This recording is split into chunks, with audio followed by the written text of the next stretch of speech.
Bonjour à tous, qui n'a jamais rêvé d'avoir un corps de super-héros résistant aux chocs et blessures et vieillir en restant au top de sa forme. Même si je ne vous promets pas de vous transformer en mutant à la Marvel, vous trouverez dans cette vidéo des conseils pour renforcer vos tendons, vos fascias et préserver l'élasticité de votre corps. Ce qui m'a toujours frappé, c'est qu'il y a des athlètes qui se blessent tout le temps et d'autres quasiment jamais malgré des sports hyper violents. Dans la première catégorie, on trouve Wilfried Tsonga, Serena Williams ou Kobe Bryant. Ce dernier s'est quasiment blessé partout, comme vous le voyez sur la photo. Dans l'autre, il y a Tom Brady, la star du football américain, qui malgré un sport classé à l'hit-parade des blessures, continue de jouer à plus de 45 ans, n'ayant souffert dans sa longue carrière que d'une seule opération au genou. Ou bien Kelly Slater, la légende du surf, un quinquagénaire en pleine forme, qui domine toujours la compétition au plus haut niveau mondial. Ou alors Ivo Karlovic, le plus vieux joueur de tennis qui a 42 ans, est toujours dans les 500 meilleurs joueurs mondiaux. Que font différemment les sportifs qui durent ? Ils ont appris à préserver et à renforcer leurs articulations et leurs tendons. Dans le passé, on trouve des athlètes qui ont quasiment stoppé le vieillissement.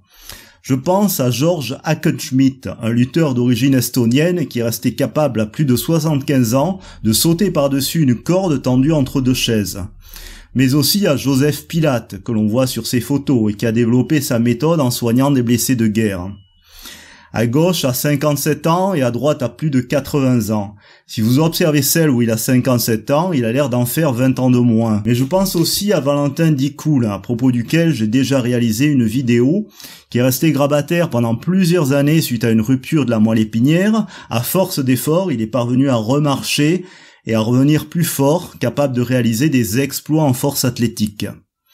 On le voit ici soulever deux jeunes femmes, donc ça doit représenter plus de 110 kilos. Et plus récemment, je pense aussi à Ben Patrick, plus connu sous le nom de The Knees Over Tooth Guy, qui a souffert au genou durant son adolescence. Aujourd'hui, il a réussi à les bétonner pour pouvoir réaliser des prouesses athlétiques. Un des secrets pour vieillir avec des articulations en bonne santé, c'est d'avoir des fascias performants. Les fascias constituent une sorte d'enveloppe élastique, un peu comme la combinaison moulante de caoutchouc d'un plongeur. Leur but est de décharger les articulations et de rendre le corps élastique. Ici, vous observez un agrandissement des fascias. C'est essentiellement des membranes faites de fibres de collagène entrecroisées. Le fascia, c'est du tissu conjonctif. Il compose les tendons, les ligaments, la capsule articulaire et aussi les aponevroses musculaires. Il faut savoir qu'on a beaucoup plus de tendons et de ligaments que de muscles. On a en fait 900 ligaments et on a 650 muscles.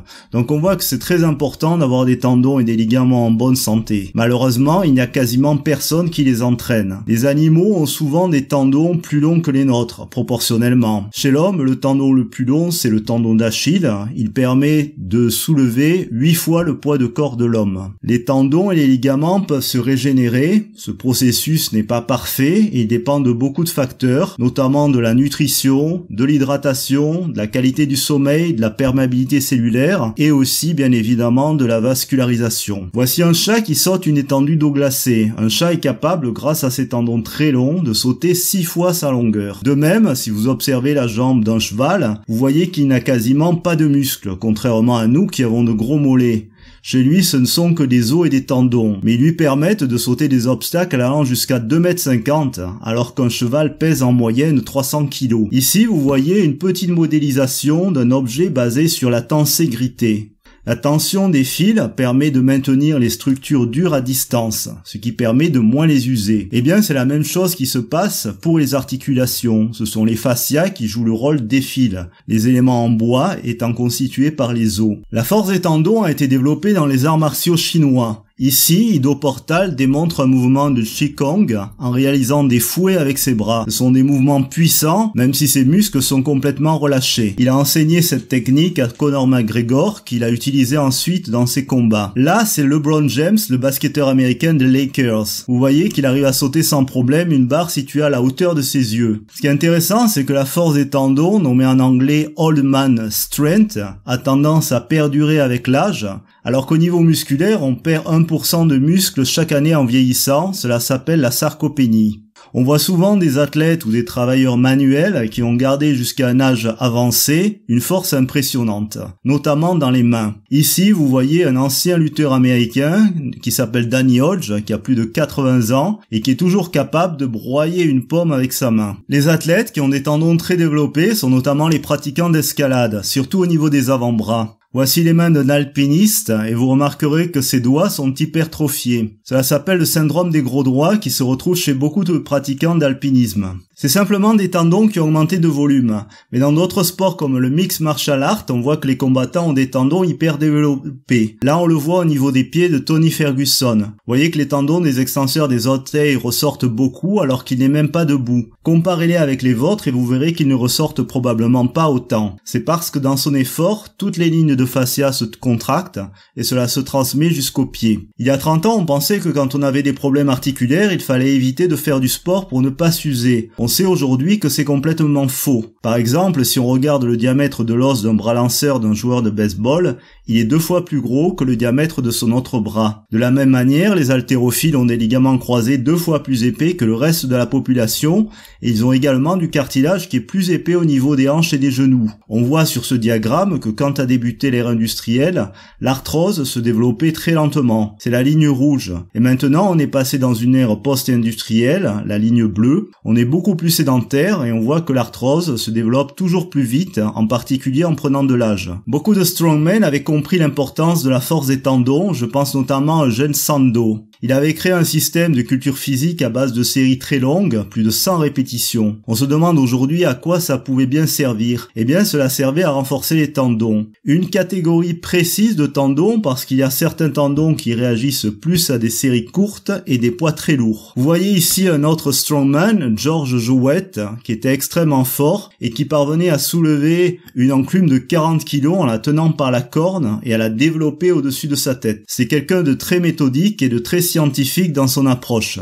Il avait développé un système de renforcement des tendons, notamment basé sur des répétitions partielles, et qui lui permettait de soulever des poids énormes, mais en faisant seulement le dernier tiers d'un mouvement. Par exemple, au développé couché, il fléchissait très peu ses bras. Son système a été injustement abandonné par la suite, même si c'était un système intéressant et qui fonctionnait très bien. Mais il y a d'autres formes de culture physique qui ont été injustement abandonnées, et je pense notamment aux clubhells, les clubhells qui sont originaires d'Inde, et qui permettent par leurs mouvements balistiques et par l'alternance de mouvements de contraction et d'étirement, de renforcer les lignes de fascia. Les anciens Chinois avaient leur propre système de renforcement des tendons, car dans la littérature du Qigong, il y a des planches anatomiques de ce qu'ils appellent les méridiens muscles-tendons. Sur ce schéma, il s'agit d'un mouvement de tai chi de style Chen. On voit que le pouce est connecté par un méridien au gros orteil et que la mise en tension et la torsion des membres permet de créer au niveau des lignes de fascia des couples de torsion et d'exercer une force non musculaire, un peu comme un gros élastique que l'on tord et qui ensuite se déploie comme un fouet. En restant dans le kung-fu, voici un pratiquant de la chemise de fer. Celle-ci a pour but de rendre le corps invulnérable aux blessures. Bon, bien sûr, c'est une image. Ici, on voit qu'il se frappe les os avec un faisceau de tiges de bambou. Dans d'autres cas, c'est un faisceau de tiges de métal. Cela permettrait, selon les maîtres du kung-fu, de renforcer les os en détachant les cellules mortes. Voici une athlète de MMA chinoise qui se nomme Zhang Weili. Vous la voyez effectuer des répétitions très rapides d'extension de coude. Ces extensions rapides sont pratiquées aussi par le club mythique de powerlifting Westside Barbells pour développer des tendons puissants. En effectuant des centaines de répétitions avec une résistance légère, on vascularise les tendons. Pour réaliser ce type d'exercice, il faut que le retour, c'est-à-dire la phase excentrique, soit aussi relâché que possible, parce que si vous tendez vos muscles, vous allez les congestionner, ce qui n'est pas le but. Le but de cet exercice, c'est de se focaliser sur les tendons. Voici Devon Larratt, qui est un champion de bras de fer canadien. Il effectue des pulsations de biceps pour renforcer ses tendons. Le bras de fer est un sport explosif et qui sollicite énormément les tendons. Ici, vous voyez une technologie qui a été développée aux États-Unis. Ce sont des machines destinées à renforcer les os. C'est le système OsteoStrong. La personne est placée dans une position qui lui permet de résister à de très grosses charges. La machine va augmenter la charge jusqu'à plusieurs multiples du poids du corps, tandis que vous essayez de résister autant que possible. Évidemment, dès que vous lâchez, la charge s'annule car c'est des machines électroniques. Selon une étude, ces machines renforceraient la densité osseuse car les os se renforcent de façon optimale avec des charges qui représentent de 6 à 8 fois le poids du corps. Évidemment, on ne peut tolérer ces charges qu'en phase excentrique. Pour ceux qui n'ont pas accès à ces machines coûteuses, on a remarqué que les os se renforçaient davantage à l'aide d'impact plutôt qu'en musculation où les charges sont progressives. Par conséquent, la course, mais aussi les sauts, et l'entraînement pliométrique vous seront utiles pour vous forger des os robustes. Un autre moyen pour renforcer ses ligaments et ses tendons, c'est de pratiquer ce qu'on appelle le KO training. C'est une méthode d'entraînement qui utilise une grande variété d'exercices, souvent avec des charges molles ou difficiles à saisir, comme des sacs de sable, en évoluant sur des terrains pas toujours plats et avec une technique pas forcément impeccable. Cela s'apparente beaucoup au travail de ferme par sa variété et cela permet de renforcer des muscles et des tendons qu'on ne travaille pas dans la musculation classique. Par exemple le cou, les trapèzes et les avant-bras. Voilà, j'espère que cette vidéo vous aura été utile. N'hésitez pas à vous abonner à ma chaîne, ça fait toujours plaisir et ça soutient mon travail.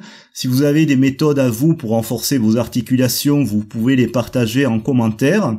Et si vous désirez connaître tous les secrets pour bétonner vos articulations, il y a mon nouveau livre Incassable qui vient de paraître et dont je fournis un lien dans la description et sur mon site web. Vous pouvez en télécharger un extrait gratuit. Je vous dis à très bientôt pour d'autres vidéos.